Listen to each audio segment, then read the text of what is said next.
Hello Libra, and welcome now to Shout Out Wednesday. Post a comment or a question on a Wednesday on YouTube or the Mothership. I'll do my best to shout back or answer 1 week later. Well, looks like sunny but rather still spaced out today for the Librans. You're doing some emotional learning and making some key decisions about life and foundation. Let's start with the emotional part, eh?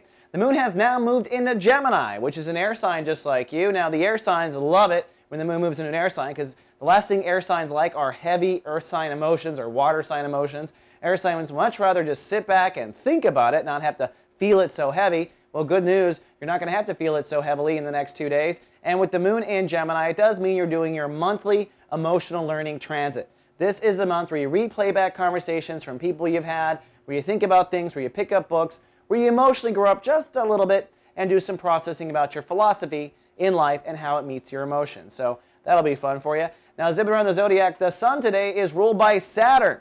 Now, Saturn is the planet that really harnesses and focuses our decision-making ability. Saturn's like a saw blade up there in space. That's how I look at those rings. Wherever Saturn is, it shows me we're going to cut through something, cut to the quick, make some good decisions.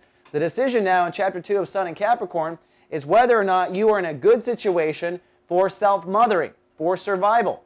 Now, by good situation, that may be roommates, that may be family, that may be where you come from and your attitudes about family. That may be the home you live in. Perhaps the roof is leaking. But now in Chapter 2, it's time to make some key decisions about what's not going to work for you anymore when it comes to taking care of yourself and where you need to aim. And I predict you'll have enough information or courage to make those decisions in the next 24 hours. Then finally, for our shout out goes to Athelia 2 Cute, who on YouTube asked the question about what's the difference between a sun sign, a rising sign, and a moon sign. I'll tell you real quick. I can't run your chart right now for you. Go to astro.com for that. But here's how it works. Your sun sign is your awareness. You are a Libra. You are aware as a Libra.